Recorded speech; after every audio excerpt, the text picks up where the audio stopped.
போடி வேலைக்கு போடின்னு சொன்னேன். கொஞ்ச நாள் வேலைக்கு போனேன். வேலையை போய்த்துட்டு வீட்டுக்கு வரவே இல்லை மேடம். ஓடி போய்த்தான் மேடம். எங்கே போனான்னு தெரியல மேடம்.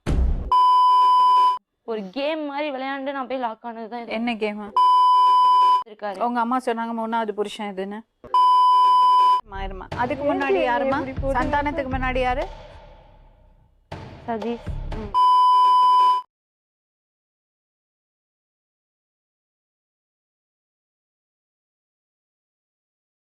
சொல்லுமா. என் பேர் கீதா மேடம். எனக்கு ஒரு 3 பிள்ளை எங்க வீட்டுக்காரங்க விட்டுட்டு போயிட்டாங்க. ஆள் யாருன்னு மட்டும் சொல்லு.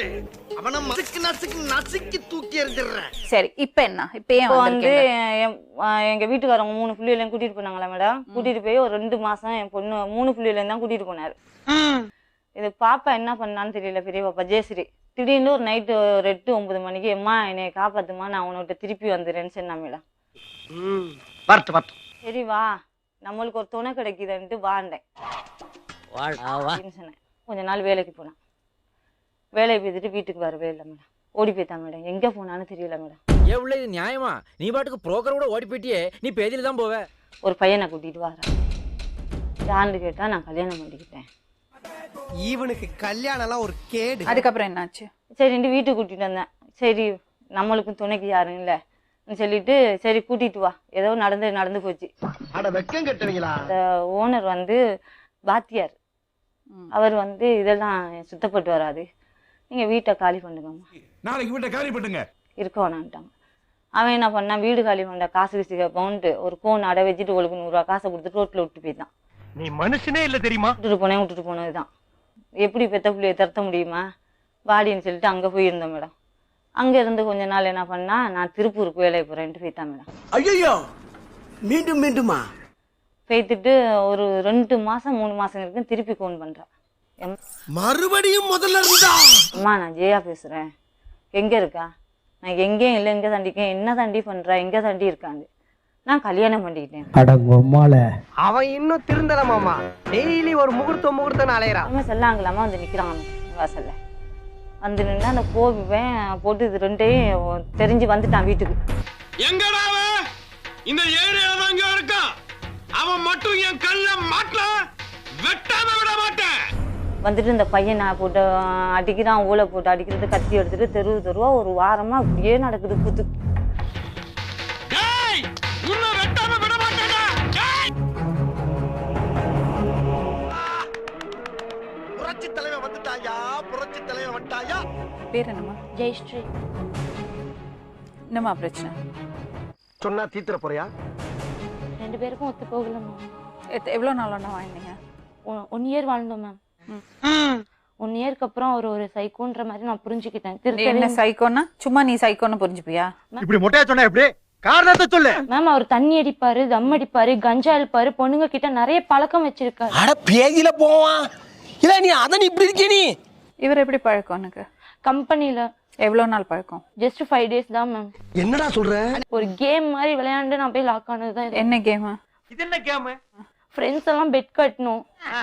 சும்மா அது இவ்வளவு டஃப் ஆகும் நான் நினைக்கல. ஒரு சின்ன பிளே மாதிரி பண்ணோம். ஏண்டி நீங்க விளையாடுறதுக்கு எங்களை மாதிரி நல்ல பசங்க வாழ்க்கை தான் கிடைச்சதா? கேம்ல என்ன யார் ஃபர்ஸ்ட் மேரேஜ் பண்றாங்களோ அவங்க வந்து வின்னர். மூக்கு புடப்பா இருந்தா சில நேரத்துல இப்படி எல்லாம் யோசிக்க தோணும் கொஞ்சம். 5 நாள் இருந்துட்டு நம்ம இது விட்டுறலாம் அப்படின்னு சொல்லிட்டு ஒரு கேம் மாதிரி தான் ப்ளே பண்ணோம் நாங்க. இதை பாத்தியாடி களி முத்திடுத்து லைஃப் லாங் வரைக்கும் நீடிக்கும்னு சொல்லி நான் நினைக்கல. சரி அதுக்கப்புறம் இதுக்கு முன்னாடி என்னெல்லாம் பண்ண? இதுக்கு முன்னாடி மாரிமுத்துக்கு முன்னாடி வந்து இப்ப நான் என்ன உங்கள்ட்ட சொல்றது? மாரிமுத்துக்கு முன்னாடி பசங்க கூட பேசியிருக்கேன் மேம். ஃப்ரெண்ட்லியா பழகிருக்கேன். அது எல்லாமே அவர் தப்பா தான் எடுத்திருக்காரு. இவ ரொம்ப யோக்கியம். உங்க அம்மா சொன்னாங்க 3வது புருஷன் இதுன்னு. மாட்டிக்கிட்டியா? 3வது புருஷன் கிடையாது. சந்தனத்தை சொல்லி சந்தானம் கல்யாணம் பண்ணிட்டு வந்தாலும் முத சந்தனத்தை. நான் நல்லா பண்றனோ இல்லையோ, ஆனா நீ நல்லா பண்ற. ஓ சந்தானம் ஜஸ்ட் ப்ளே மேம். ஓகேங்களா? காலங்கலிகாலமாய் போச்சு. நாங்க சொல்ல வேண்டியதெல்லாம் நீ சொல்லி. அது ப்ளே, இது கேம். என்ன ப்ளே அது? சொல்லு, நீ தான் தைரியமான ஆளு, சொல்லு. கல்யாணம் பண்ணிட்டு வந்தா எங்க வீட்ல வந்து என்ன பண்ணுவாங்க அப்படின்ற ஒரு டாட் வச்சு இது பண்ணது. இதெல்லாம் ஒரு காரணம். யாராவது மொட்டை அடிச்சிட்டு வந்தா அவன் தலையில தபையெல்லாம் வாசிப்பீங்க. அதெல்லாம் எனக்கு வாசிக்க தெரியாது. அதுக்கு முன்னாடி யாருமா? சந்தானத்துக்கு முன்னாடி யாரு? சதீஷ். ஏய் பேயில போமா. இல்ல நீ ஒரு ஆர்டிஸ்ட்னு நீ காமிஸ்டனுக்கு காமிஸ்ட. சந்தானத்துக்கு முன்னால யாரு? சதீஷ். அது எப்படி?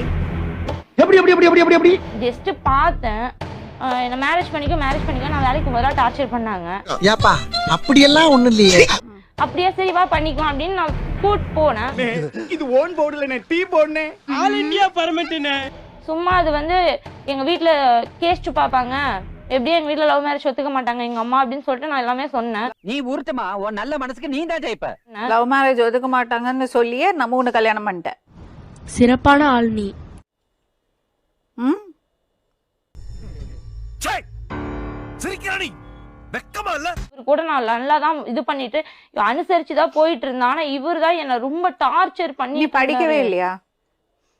நீ ஸ்கூலுக்கே போனது இல்லையாடா? வாழணும், நல்லா வாழணும்னு நினைப்பு இருந்தா நீ இப்படி பண்ண மாட்ட. அது எங்க இருக்கு? விக்கி எங்க? அவர் எப்படி பழக்கம்? சபா இப்பவே கண்ணை கட்டுது. செப்பல் கடைக்கு வேலைக்கு போகும்போதுல இருந்து பழக்கம். அவர் எங்க எப்படி செப்பக்கல் கடைக்கு போன? உங்க அம்மா வீட்ல இருந்து ஜனவரி 18. இருங்க ப்ளீஸ். அப்ப நான் பஞ்சாயத்துல ஒண்ணும் சொல்லக்கூடாதா? சொல்லக்கூடாது. உனக்கு சொல்ல உரிமை கிடையாது. இவர் கூட இருக்கும்போதே அவர் எனக்கு பழக்கம். இவர் என்ன அடிக்கிறது, கஷ்டப்படுத்துறதுலாம் வந்து நான் ஒரு நல்ல ஃப்ரெண்டா அவர்கிட்ட ஷேர் பண்ணுவேன் எந்த ஒரு விஷயத்தையுமே.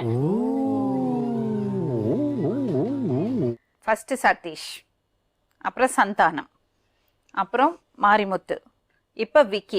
போதும் லிஸ்ட் பெருசா போய்கிட்டு இருக்கு. உனக்கு அவரோட வாழ இஷ்டம் இல்லைன்னா உங்க அம்மா கூட தனியாளா இருக்க வேண்டியதானே? அப்புறம் என்ன இன்னொருத்தரை தேடிக்கிட்ட? அப்படி கேளுங்க, அறிவு வரட்டும். எவ்வளவு நாளைக்கு என்ன விக்கியோட? லைஃப் லாங் வரைக்கும் அவங்களோட தான் இதுக்கு மேல முடிவு பண்ணிருக்கேன். நல்ல முடிவு.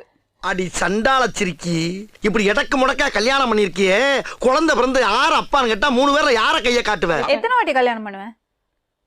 இது கல்யாணமே கிடையாது. எத்தனை வாட்டி தாலி கட்டிப்ப? நல்லா உரைக்கிற மாதிரி சொல்லு ஆத்தா. கொஞ்சம் கூட சரியில்லைம்மா நீ பண்ணறது. இந்த பாரு ஜெயஸ்ரீ, என்ன பண்ணிட்டு இருக்க நீ? பஸ் ஸ்டாண்டெல்லாம் ஆளை பார்த்தா அப்படியே பேசுவியா நீ? இப்படி குண்டாங்குறியா போனீங்கன்னா ஆக்சிடென்ட் ஆயிருந்தி, ஆக்சிடென்ட் ஆயிரும். ஓட்டுறவர் ஒழுங்கா ஓட்டினா எதுக்கு ஆக்சிடென்ட் ஆகுது? சொல்றத கேளு. லைஃப்ல என்னைக்குமே உண்மை வேணும். அதுதான் சூப்பர். நான் சொல்றத கேளு. சூப்பர். இல்லங்க சூப்பர்பா, நீ இந்த மாதிரி பேசுற பாத்தையாலப்பா. கண்ணுக்கு அழகா லட்சணமா இருக்கா? அப்ப பாத்துட்டேன். லட்சணமாலாம் இது என்னங்க நீங்க? கருப்பேன் குசும்புக்காரன். இந்த பிள்ளைக்கு அது நல்ல வாழ்க்கை ஊத்துருந்தா நேரம் அந்த பிள்ளைங்க வந்து உட்கார்ந்து. இதுக்கு முன்னாடி ஒரு பையன் இருந்தானே சந்தானம், அது சந்தானமா? இதே மாதிரிதான் சார். எங்க மூஞ்ச உங்க மூஞ்ச மாதிரி சாணில செருப்ப முக்கி அடிச்ச மாதிரி ஆயிடுச்சு. இதுக்கு முன்னாடி ஒரு சதீஷ் இருந்தான், அது தெரியுமா? அப்படியெல்லாம் இல்லங்க. கேட்டு பாரு, கேட்டு பாருப்பா. சொல்லுமா. சத்தியமா சொல்றேங்க. இருங்க அந்த பொண்ணைய சொல்ல வைக்கிறேன். கூவுடா. ஹலோ, உண்மையை பேச வரட்ட. உன்கிட்ட எல்லாத்தையும் சொன்னா இந்த 2 விஷயத்த சொல்லல விக்னேஷ். அசையாத மரம் ஒன்று உயிர்ந்தது கீழே. உன்கிட்ட எல்லாத்தையும் சொன்னா ஆனா இந்த 2 விஷயத்த சொல்லல. சாரி. அவ்வளவுதான், நம்மள முடிச்சு விட்டீங்க போங்க.